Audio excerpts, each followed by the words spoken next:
Bisa dibuka dengan. Berdasarkan informasi dari masyarakat, polisi menggeledah sebuah rumah di Jalan Perintis, Makassar.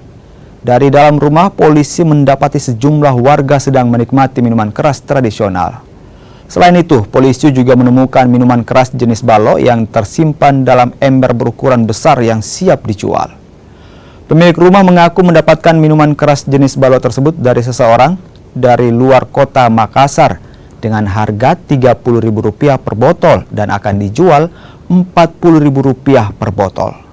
Setiap hari ia mampu menjual balok hingga 100 liter. Pemilik rumah dan barang bukti dibawa ke Polsek Tamalan Rea untuk penyelidikan lebih lanjut. Ini kita buat sendiri atau dibawakan sama orang? Bawakan kita.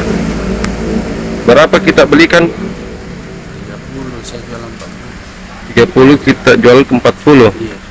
Itu orang berapa dia bawa dalam satu hari itu per liternya? Itu biasa 60, 70.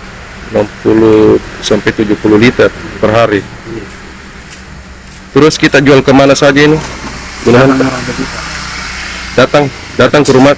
Iya, datang ke rumah beli. Datang ke rumah sendiri beli. Keuntungan Bapak biasa dalam per hari berapa? Tertentu Pak, biasa 300 sampai 400, biasa juga tidak ada.